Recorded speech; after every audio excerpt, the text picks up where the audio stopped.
મિત્રો, આપણે છેલ્લે વેપારના પ્રકારોની અંદર આંતરિક વેપાર અને આંતરરાષ્ટ્રીય વેપાર વિશે જોયું હતું.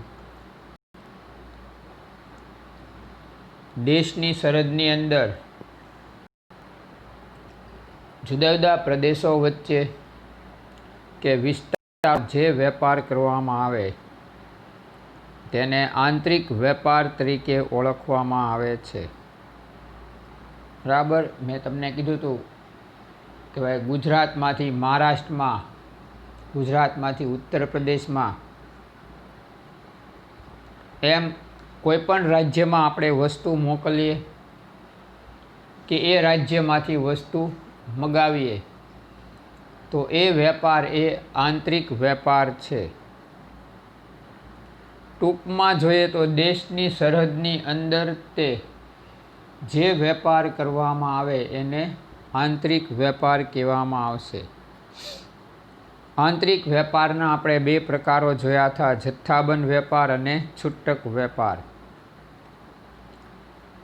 જથ્થાબંધ વેપાર એટલે જે વેપારમાં વેપારી ઉત્પાદક પાસેથી મોટા જથ્થામાં ખરીદી કરે અને નાના જથ્થામાં છૂટક વેપારીને તેનું વેચાણ કરે તો એને જથ્થાબંધ વેપાર કહેવામાં આવશે. આ વેપારી ઉત્પાદક અને છૂટક વેપારી વચ્ચે મહત્વની કડીરૂપ ગણવામાં આવે છે, કારણ કે ઉત્પાદક પાસેથી સીધી ખરીદી કરશે અને છૂટક વેપારીને એના નિશ્ચિત જથ્થામાં વસ્તુ પૂરી પાડશે. માનો કે અનાજનો વેપારી છે, જથ્થાબંધ વેપારી ખેડૂતો પાસેથી મોટા જથ્થામાં ઘઉં કે અન્ય કોઈ અનાજ ખરીદે અને છૂટક વેપારીને 100 કિલોગ્રામ, 50 કિલોગ્રામ, 200 કિલોગ્રામ એવા જથ્થામાં જ્યારે અનાજ આપે ત્યારે એને જથ્થાબંધ વેપાર કહેવામાં આવે છે. તો આ રીતે જથ્થાબંધ વેપાર એ ઉત્પાદક અને છૂટક વેપારી વચ્ચે એમને જોડતી મહત્વની કડી ગણવામાં આવે છે. છૂટક વેપારી એટલે જથ્થાબંધ વેપારી પાસેથી નાના જથ્થામાં ચીજ વસ્તુઓની ખરીદી કરશે અને ગ્રાહકોને તેમની જરૂરિયાત અનુસાર વસ્તુઓ પૂરી પાડે ત્યારે એને છૂટક વેપાર કહેવામાં આવે છે. તો આ રીતે આંતરિક વેપારના બે પ્રકારો, છૂટક વેપાર અને જથ્થાબંધ વેપાર. બીજો પ્રકાર આપણે મુખ્ય વેપારનો જોયો, આંતરરાષ્ટ્રીય વેપાર. કોઈપણ બે દેશ વચ્ચે થતા વેપારને આંતરરાષ્ટ્રીય વેપાર કહેવામાં આવે છે. હવે આવો વેપાર એ દેશની સરહદની બહારનો વેપાર થયો એમ કહેવામાં આવે, કારણ કે આપણે અન્ય દેશને કોઈ ચીજ વસ્તુઓ મોકલીએ કે અન્ય દેશ પાસેથી કોઈ ચીજ વસ્તુઓ જ્યારે મેળવીએ છીએ ત્યારે એ વેપાર દેશની સરહદની બહાર થતો જોવા મળે છે. તો આ રીતે આપણે એને આંતરરાષ્ટ્રીય વેપાર તરીકે ઓળખીએ છીએ. માનો કે ભારત અમેરિકા પાસેથી, ફ્રાન્સ પાસેથી, રશિયા પાસેથી શસ્ત્રોની ખરીદી કરે, યુદ્ધ વિમાનો મેળવે તો એ આંતરરાષ્ટ્રીય વેપાર થયો. આ દેશને ભારતમાંથી તૈયાર વસ્ત્રો છે, મરી મસાલા છે એવું મોકલવામાં આવે તો પણ એ આંતરરાષ્ટ્રીય વેપાર થયો। તો આ રીતે અહીંયા દેશની સરહદની બહાર થતો વેપાર એ આંતરરાષ્ટ્રીય વેપાર તરીકે ઓળખાય છે। આંતરિક વેપારમાં જેમ બે પ્રકાર હતા એમ આંતરરાષ્ટ્રીય વેપારમાં એના ત્રણ પ્રકાર છે। પહેલું આયાત વેપાર, બીજું નિકાસ વેપાર અને ત્રીજું પુનઃ નિકાસ વેપારનો સમાવેશ થાય છે। તો મિત્રો, આયાત વેપાર આમાં આપ્યું નથી, પણ લખવું હોય નોટ પડખે હોય તો હારવાર નોંધ કરતા જાઓ। આયાત વેપાર કોને કહેશું? તો કે એક દેશ જ્યારે બીજા દેશ પાસેથી વસ્તુઓ અને સેવાઓ મગાવે તો એને આયાત વેપાર કહેવામાં આવશે। ફરીવાર જોઈ લો, એક દેશ જ્યારે બીજા દેશ પાસેથી વસ્તુઓ અને સેવાઓ મગાવે છે ત્યારે તેને આયાત વેપાર કહેવામાં આવે છે। જેમ કે આપણે અમેરિકા, ફ્રાન્સ, રશિયા પાસેથી શસ્ત્રો મગાવીએ યુદ્ધ માટેના, તો એ આયાત વેપાર છે। બીજું નિકાસ વેપાર। ભારત પોતાના પડોશી દેશો નેપાળ, શ્રીલંકા વગેરેને ખાદ્ય પદાર્થો મોકલી આપે તો એને નિકાસ વેપાર કહેવામાં આવે છે। ટૂંકમાં દેશમાં આવે તો આયાત, દેશમાંથી જાય તો નિકાસ। આપણે નેપાળ, શ્રીલંકા જેવા દેશોને શાકભાજી છે, અનાજ, તૈયાર વસ્ત્રો, તો એ બધી વસ્તુઓ જ્યારે મોકલીએ તો એને નિકાસ વેપાર કહેવામાં આવે છે। આયાત એટલે વસ્તુઓ મગાવવી અને નિકાસ એટલે વસ્તુઓ મોકલવી। તો આમ એના આ બે પ્રકાર છે। આ ત્રીજો પ્રકાર પુનઃ નિકાસ વેપાર। એક દેશમાંથી વસ્તુઓ અને સેવાઓ મગાવી બારોબાર બીજા દેશમાં જ્યારે એની નિકાસ કરવામાં આવે ત્યારે એને પુનઃ નિકાસ વેપાર કહેવામાં આવે છે। તો આ રીતે આમાં આયાત અને નિકાસ બંને પ્રક્રિયાનો સમાવેશ થયો પુનઃ નિકાસ વેપારમાં, બરાબર। તો પુનઃ નિકાસ એટલે એક દેશમાંથી આયાત કરવામાં આવે વસ્તુ સેવાઓની અને બારોબાર બીજા દેશમાં એને વેચવામાં આવે તો એ પુનઃ નિકાસ કરવામાં આવે છે। માનો કે ભારત અમેરિકા પાસેથી ટેકનોલોજી આયાત કરે છે અને નેપાળને બારોબાર આવી ટેકનોલોજીનું વેચાણ કરે છે તો એને પુનઃ નિકાસ વેપાર કહેવામાં આવે છે। એક દેશે એટલે કે અમેરિકાએ એકવાર નિકાસ કરી, હવે ભારત પાછી એ જ વસ્તુની નિકાસ બીજા દેશને કરશે, એટલે બે વાર નિકાસ થઈ એટલે એને પુનઃ નિકાસ વેપાર કહેવામાં આવે છે। તો આમ આંતરરાષ્ટ્રીય વેપાર એટલે દેશની સરહદની અંદર આ વેપાર થતો નથી, પરંતુ દેશની સરહદની બહાર જુદા જુદા દેશો વચ્ચે આ વેપાર એ આંતરરાષ્ટ્રીય વેપાર તરીકે ઓળખાય છે। અહીંયા આ વેપારના આપણે ત્રણ પ્રકારો જોયા: આયાત વેપાર, નિકાસ વેપાર અને પુનઃ નિકાસ વેપાર।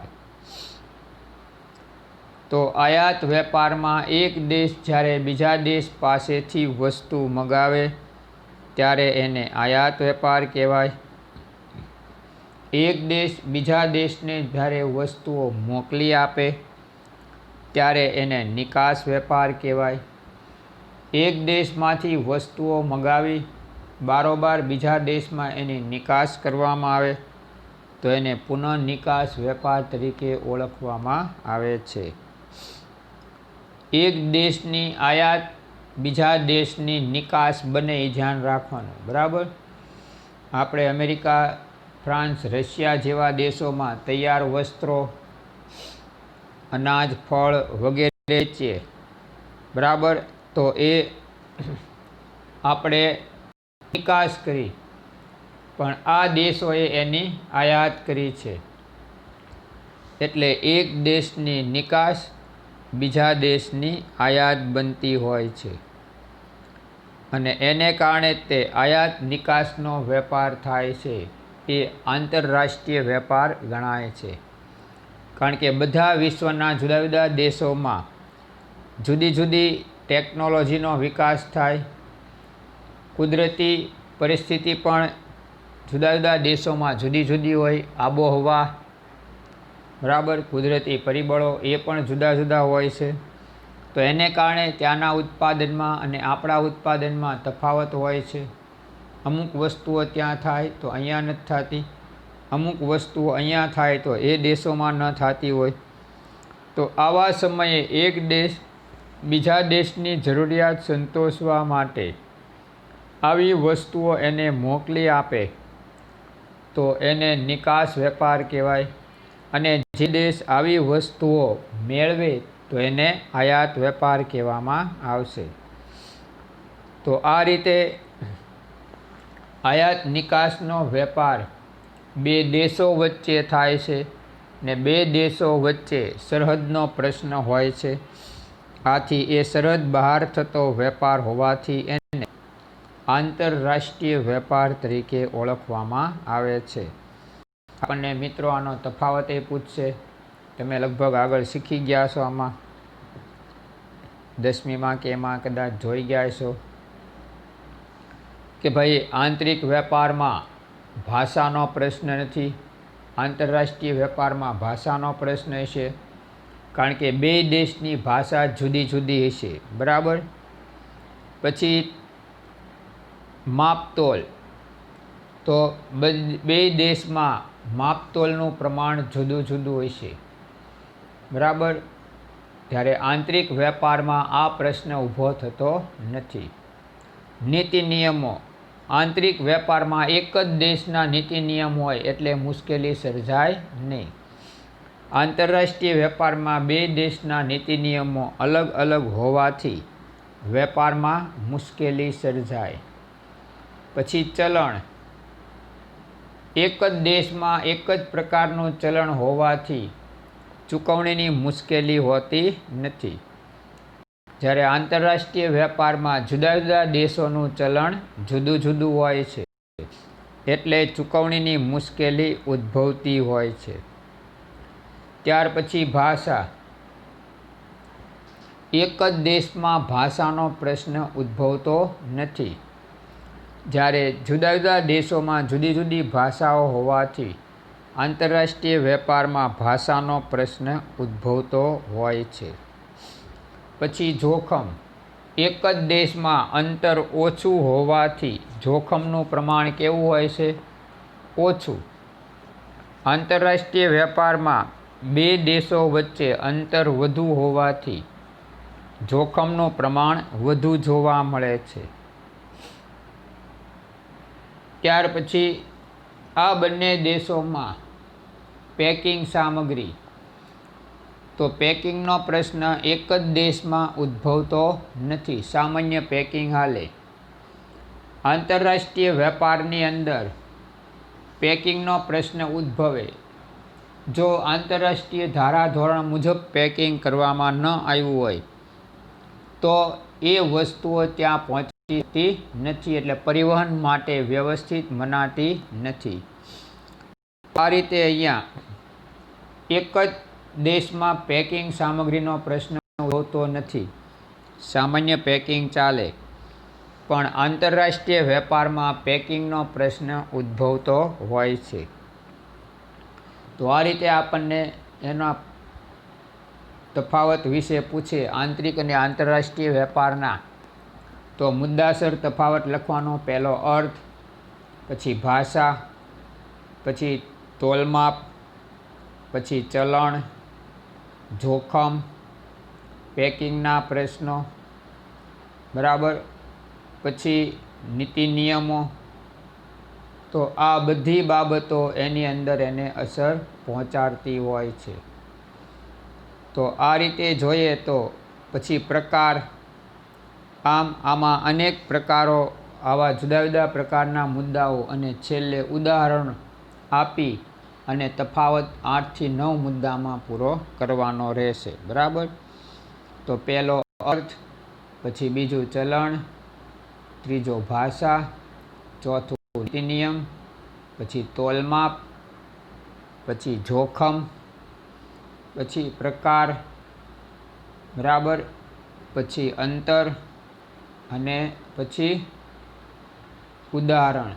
બરાબર. તો આ રીતે જુદા જુદા 8 કે 9 મુદ્દાઓ આપણે જે અનુકૂળતા લાગે એટલા તૈયાર કરવાના, પાકા કરવાના, અને પરીક્ષામાં એ રીતે પૂછીએ કે આંતરિક અને આંતરરાષ્ટ્રીય વેપારની વચ્ચેનો તફાવત સ્પષ્ટ કરો.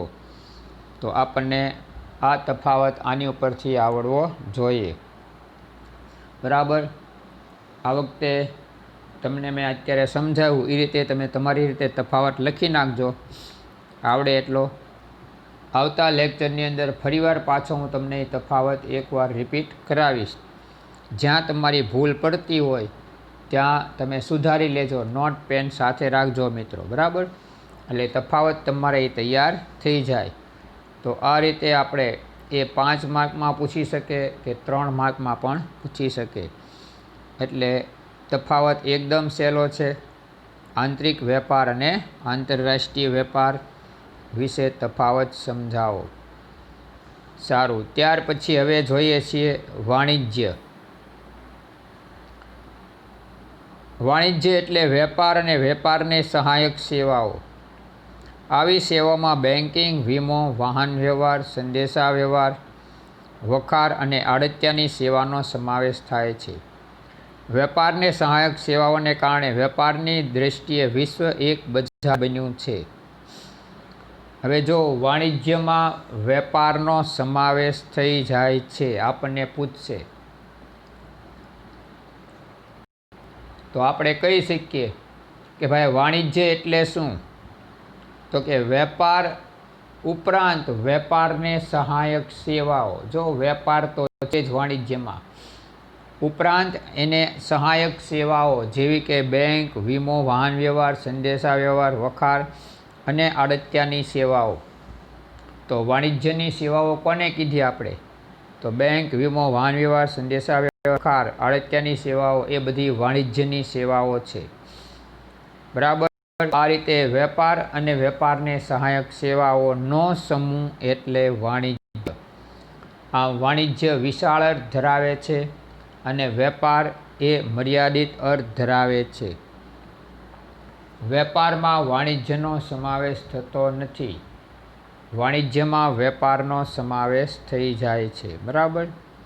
તો આ રીતે અહીંયા આપણે વાણિજ્ય વિશે જોયું. વેપારની આ સહાયક સેવાઓને કારણે વેપારની દૃષ્ટિએ વિશ્વ એક બજાર બન્યું છે. શા માટે? કે ભાઈ વાણિજ્યની સેવાઓ છે આજે વાહન વ્યવહારની, તો એક દેશમાંથી બીજા દેશમાં ઝડપથી વસ્તુઓ મોકલી શકાય અને ઝડપથી મેળવી શકાય છે. આધુનિક સ્ટીમરો છે, હવાઈ જહાજો છે માલવાહક, તો એના દ્વારા વસ્તુઓ મેળવી અને મોકલી શકાય છે. એવી જ રીતે સંદેશા વ્યવહારની સેવાઓથી વિશ્વમાં ઉત્પાદિત વસ્તુઓની માહિતી મેળવી શકાય છે અને આપણે ત્યાંથી આવી માહિતી મોકલી પણ શકાય છે. બેન્કિંગની સુવિધાઓને કારણે વિશ્વભરમાં નાણાકીય લેવડ દેવડનું કામ સરળ બન્યું છે. આપણી વિશ્વમાં અન્ય દેશોમાં રહેલી બેંકની શાખાઓ, અન્ય દેશની આપણા દેશમાં રહેલી શાખાઓ, તો એને કારણે નાણાકીય લેવડ દેવડ પણ ખૂબ જ સરળ બની છે. અત્યારે તો ઓનલાઈન બેન્કિંગને કારણે પણ નાણાકીય સગવડતાઓ ખૂબ જ સરળતાથી આપણે એનો સ્વીકાર કરી શકીએ છીએ, નાણાંની હેરફેર પણ કરી શકીએ છીએ. તો આ રીતે આ બધી સેવાઓને કારણે વિશ્વ એક બજાર બન્યું. કારણ કે પહેલાં આવી સગવડતાઓ નહોતી ત્યારે આપણા દેશની વસ્તુ આપણા દેશમાં જ વેચી શકાતી, ભારત બહાર મોકલી શકાતી નહીં.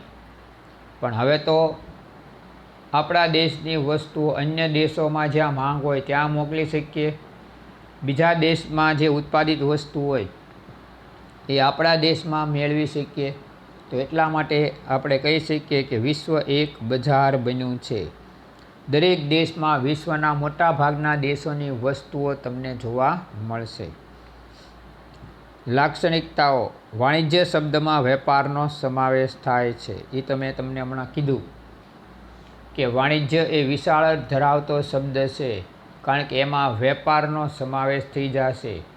વ્યાખ્યામાં જ કીધું છે કે વેપાર ઉપરાંત વેપારને સહાયક સેવાઓ. બરાબર.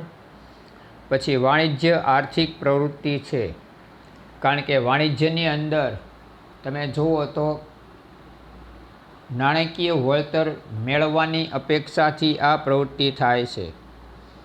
બરાબર. બેંકોને નફો મળશે વ્યાજમાંથી, વીમા કંપનીઓને પ્રીમિયમમાંથી નફો મળશે, વાહન વ્યવહારવાળાને ભાડું મળશે, સંદેશા વ્યવહારવાળાને પણ નાણાકીય ચૂકવણી કરતાં નફો મળશે, વખારને ભાડું, આડતિયાઓને કમિશન.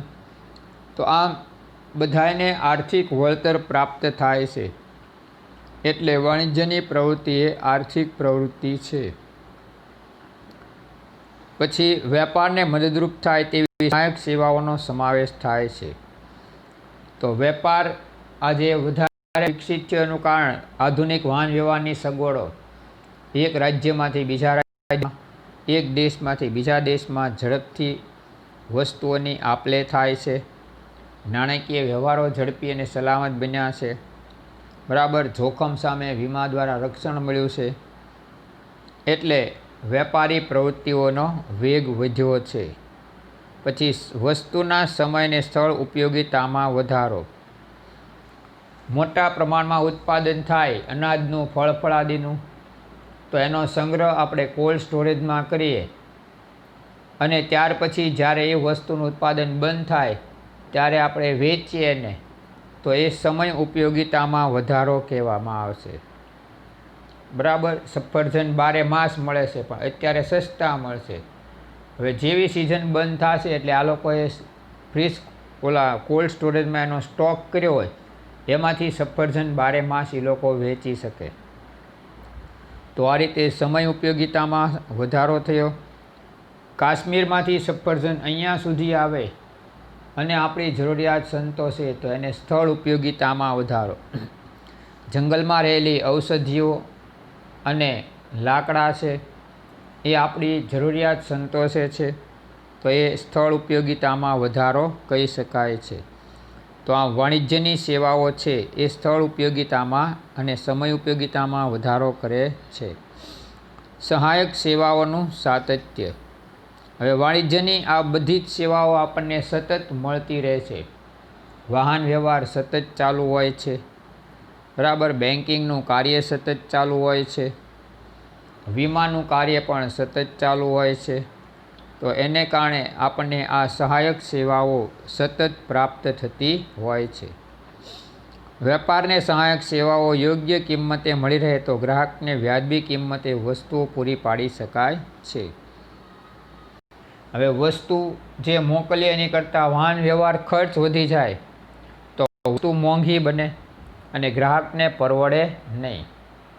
એટલે વ્યવહાર ખર્ચ ઓછો આવે એટલે એનું ભાડું ઓછું હોય છે. બરાબર. વીમા પ્રીમિયમ સામાન્ય હોય છે.